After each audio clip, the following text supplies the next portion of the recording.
بسم الله الرحمن الرحيم. الحمد لله رب العالمين والعاقبة للمتقين والصلاة والسلام على نبينا محمد وعلى آله وأصحابه أجمعين. أما بعد، فنتابع درسنا من رسالة شروط الصلاة لشيخ الإسلام محمد بن عبد الوهاب بن سليمان بن علي رحمه الله تعالى. اینک ما درسای خود را دوام میدهیم از رساله به نام شرط های نماز از آن شیخ الاسلام محمد بن عبد الوهاب بن سليمان بن علي رحمه الله تعالى. و در آخر ما و شما رکنهای نماز را گذاشتیم که عبارت از 14 رکن می باشد و در رکن بودیم که به نام و قراءة الفاتحة رکن فی کل رکعه گفتیم، یعنی خوندن فاتحه یک مگر قیام در وقتی توانایی باشد، دویم تکبیرة الاحرام باشد، سوم قراءت فاتحه. و شیخ الاسلام در همین جا بعد از فاتحه چی می شود، معنای فاتحه چیز گفته شرح می دهد. نعم. و می فرماد که ایاک نعبد و ایاک نستعین. ایاک نعبد ای لا نعبد غیرک، غیر تو را عبادت نمی کنیم. عهد بین العبد و بین ربه، این یک عهد است بین بنده نمازگزار و بین پروردگارش. فهمیدید؟ بنده وقتی که نماز میخواند در همونجا وعده میکند که تنها تو را عبادت میکنیم و غیر تو را عبادت نمیکنیم، گفته عهد میبندد. بعد از نماز میبینید با طرف قبرستان میدود، بعضش با مزار میدود، با میره پیش درختی پیرش میردم درخت دارم. ای لا یعبد الا ایاه، یعنی جزوی، یعنی عهد بکند همون بنده به پروردگارش که جزوی دیگه یگان کسی عبادت نمی کند. و ایاک نستعین، عهد بین العبد و بین ربه، این هم عهد است بین بنده و بین پروردگارش. عهد می کند که الا یستعین باحد غیر الله، از یگان کس غیر از الله، از یگان کس چه؟ لا یستعین، یاردم نمی پرسد، خواه یاردم دنیوی باشد خواه اخروی باشد، خواه دینی باشد خواه دنیوی باشد. اهدنا الصراط المستقیم، ما را برای راست توفیق بده، ما را برای راست راهنمایی کن. معنی اهدنا دلنا، معنی اهدنا چی میشه؟ ما را دلالت کن. و ارشدنا، و به ما راه نشان ده. و ثبتنا، قدم های ما را استوار کن که در نیم راه مثل بعضی ها رفته حزبی نشویم. ما را در این راه استوار گردان که مثل بعضی ها صوفی نشویم، صوفی های احمق. مثل بعضی ها رفته رافضی کافرها نشویم، شیعه نشویم، شیعه های گمراه. فهمیدید؟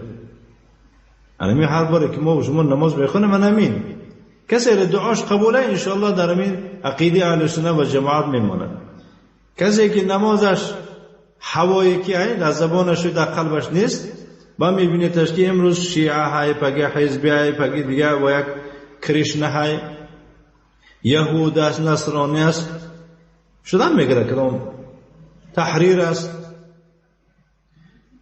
و صراط الاسلام، مراد از راه این اسلام است، یعنی ما را نشان ده راه اسلام، ما را ثابت قدم گردان در اسلام، در اسلام واقعی.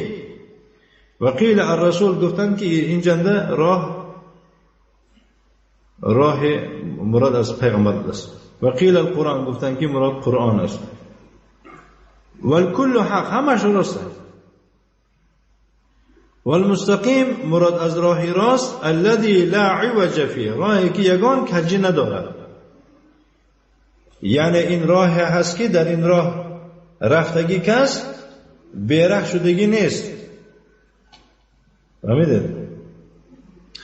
صراط الذين انعمت عليهم، این ما و شما را بشارت میده دوامش که این راهی که شما رفته ایستادید این راهی کسانی است که الله به ایشان نعمتش را ارزانی بخشیده است. یعنی یکم میرفتی که شما نیستید که در این راه شما ترسید که در راه یکون چی یکم من رفت شدم این چی میشده باشد. نه، صراط المنعم علیهم، این راهی کسانی است که الله نعمتش با ایشان ارزانی بخشیده است. اکنون دلیل می آورد شیخ از دیگر سوره و از دیگر آیات که این راهی که شما میرید راهی کسانی است که الله به ایشان نعمتش ارزانی بخشیده. شما تنها نیستید، شما خوشبخت هستید که در این راه تنها نیستید. میفرماید و من یطع الله و الرسول، کسی اطاعت از الله و پیغمبر کند. بینه در میجه نوم ابو حنیفه اومدگه، بینه در میجه نوم یکون شخص غیر از الله و غیر از پیغمبر سیوم کس آمدگی است یا نه؟ فهمیدید؟ کسی اطاعت از الله و اطاعت از پیغمبر کند. بعضی وقت جاهلاش میگم که این نیم سواداش بگیم، ما گفتیم امام ابو حنیفه رو میکنیم برای خاطر که باید گفتی الله و پیغمبر بیرون. از کجا میدونی؟ از کجا میدونی که خطا نکرده است ابو حنیفه؟ این یک گمراهی است، این یک فناتیک میگیم داره. کسی اطاعت از الله و اطاعت از پیغمبر کند، یعنی ما سخنی ما دعوای اون نداریم که کتاب ابو حنیفه نخونه، بله خانه همونش که در حق راست آیت همونه قبول کردن درست. کسی اطاعت از الله و اطاعت از پیغمبر کند همراه کسانی می باشند که الله نعمتش به ایشان ارزانی بخشیده است.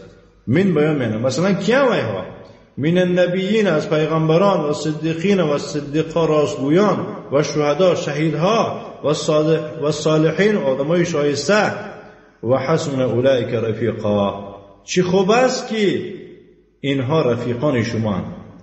و صلی اللهم وسلم علی نبینا محمد و علی آله و اصحابه وسلم تسلیما مزیدا و جزاکم الله خیرا و بارک الله فیکم.